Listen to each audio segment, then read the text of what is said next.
जय श्री गणेश दोस्तों। हमारी आज की कहानी का नाम है बोझ। कहानी अच्छी लगे तो प्लीज चैनल को सब्सक्राइब कर लीजिएगा। अब शुरू करते हैं कहानी। भाभी, मेरे स्कूल का टाइम हो रहा है, टिफिन तैयार कर दीजिए। श्रुति ने बिस्तर पर लेटी अपनी भाभी से कहा। अभी देती हूँ, कहते हुए नंदिता उठने की कोशिश करने लगी। तभी तनुजा आ गई और बोली, दीदी आप आराम कीजिए, श्रुति अपना टिफिन खुद तैयार कर लेगी। लेकिन छोटी भाभी, मुझे पराठे बनाने नहीं आते, और फिर हमेशा से तो भाभी ही मेरा टिफिन। श्रुति के शिकायत भरे स्वर सुनकर तनुजा चीख पड़ी। तो क्या दीदी पैदा होते ही पराठे बनाने लगी थी? सुनकर नंदिता और श्रुति सकते में आ गई। उसके सास ससुर ने क्या हुआ कहते हुए नंदिता के कमरे में आ गए। संयुक्त परिवार में जन्मी तनुजा ने अपनी माँ को हमेशा घर के कामों में उलझे ही देखा था। कभी उसके चाचा कहते, भाभी मेरा लंच, तो कभी उसके पापा कहते, सुनो मेरा शर्ट नहीं मिल रहा है। उसकी माँ पति को शर्ट देने जाती, तब तक मैं उसकी दादी आवाज लगा देती, बहू जरा मालिश वाली तेल की शीशी तो दे देना। एक दिन उसने अपनी दादी से पूछ लिया कि माँ इतना काम क्यों करती है, तो दादी उसके सिर पर हाथ फेरते हुए बोली, बिटिया तेरी माँ घर की बड़ी है ना, तो उसकी जिम्मेदारियां कभी खत्म नहीं होंगी। अभी तेरे चाचा बुआ का कर रही है, फिर तेरी, फिर तेरे। वो सुन रही थी, लेकिन उसे समझ कुछ नहीं आ रहा था। बड़े होने पर वो माँ को कहती कि चाचा बुआ को अपना काम खुद करने को कहो। जवाब में उसकी माँ हंस देती, तो उसे बहुत गुस्सा आता, और वही उसका स्वभाव बन गया। किसी के साथ कुछ भी गलत होता देखती तो वो तुरंत विरोध करती, और इसीलिए उसकी सहेलियां उसे झांसी की रानी कहकर बुलाने लगे थे।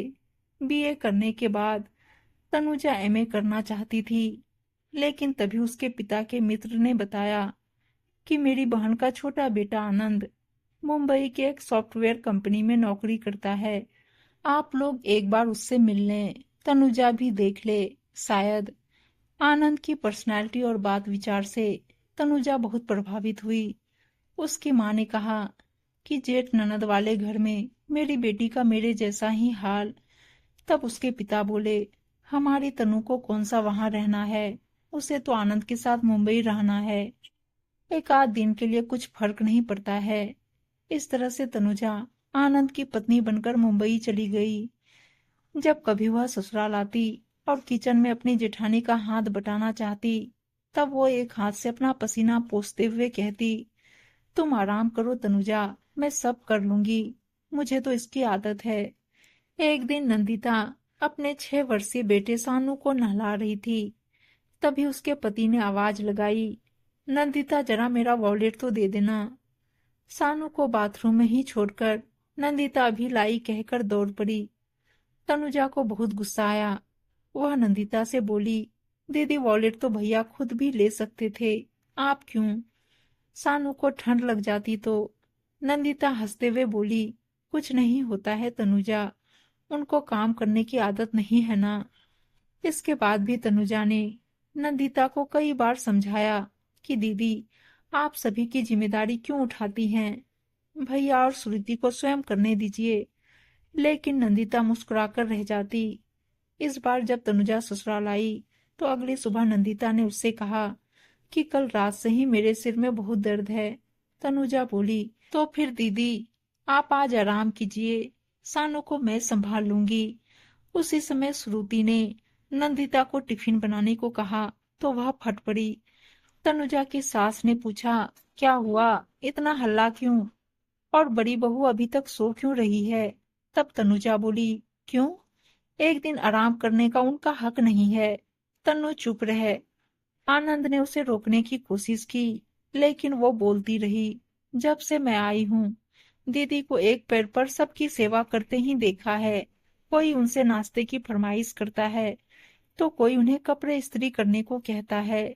हाँ तो क्या हुआ, वो घर की सबसे बड़ी बहू है, उसे तो करना ही है। उसकी जिम्मेदारियां कभी खत्म नहीं होंगी। सास ने अपने अधिकार का उपयोग किया, खत्म नहीं होंगी, लेकिन सभी मिलजुल करे तो कम तो हो सकती है। तनुजा बोली तो सब एक स्वर में बोल पड़े, क्या मतलब? तब वह ननद के कंधे पर हाथ रखकर बोली, श्रुति तुम तो अब सयानी हो चुकी हो, सहेलियों के साथ पार्टी कर सकती हो, तो अपनी भाभी के कामों में भी थोड़ा हाथ बटा सकती हो। दीदी ने भी सीखा ही है, तो तुम भी पराठे बनाना, कपड़े इस्त्री करना सीख जाओगी। सुनकर श्रुति ने हाँ भाभी कहते हुए अपनी नजरें झुका ली। फिर तनुजा अपनी सास को बोली, माँ जी आपके घुटने में दर्द रहता है, तो बैठे बैठे ही सब्जियां तो काट ही सकती हैं। दीदी भी ऊपर नीचे करते करते थक जाती हैं।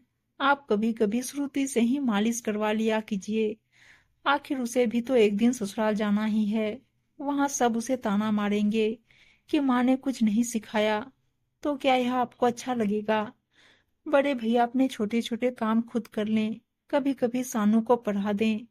पापा जी सानू को स्कूल छोड़ आए, तो सोचिए कि नंदिता दीदी की जिम्मेदारियों का बोझ कितना कम हो जाएगा। वो आप सबका लिहाज करके बोलती नहीं है, लेकिन मन तो उनका भी करता होगा, क्योंकि हाथ में भी कोई चाय का कप दे। कल रात से ही उनके सिर में दर्द है, लेकिन किसी ने भी नहीं पूछा। अगर थकान और कमजोरी के कारण अगर उन्हें कुछ हो गया तो? कहते कहते उसका गला भर आया। अरे अरे, झांसी की रानी की आंखों में आंसू अच्छे नहीं लगते। आनंद बोला तो सानू भोलेपन से बोला, लेकिन चाची के हाथ में तो तलवार नहीं है। फिर तो सभी ठहाका मारकर हंसने लगे और घर का वातावरण हल्का हो गया। उस दिन नंदिता को किसी ने भी बिस्तर से उठने नहीं दिया। तनुजा के जेठ नंदिता को दवा देकर सानू को स्कूल छोड़ते हुए ऑफिस चले गए। पापा जी पोते को स्कूल से ले आए। श्रुति ने तनुजा से पराठे बनाने के साथ साथ दूसरे व्यंजन बनाना भी सीख गई। सास तो अब पालक साफ करते और मटर छीलते हुए गीत भी गाने लगी थी। यह सच है कि जब तक सांस है हमारा काम कभी खत्म नहीं होगा, लेकिन परिवार के सभी सदस्य एक दूसरे का हाथ बटाए तो फिर कोई भी जिम्मेदारी बोझ नहीं लगती। उम्मीद है दोस्तों कहानी अच्छी लगी होगी, और अच्छी अच्छी कहानियां सुनने के लिए चैनल को सब्सक्राइब और वीडियो को लाइक शेयर जरूर कर दीजिएगा। धन्यवाद दोस्तों।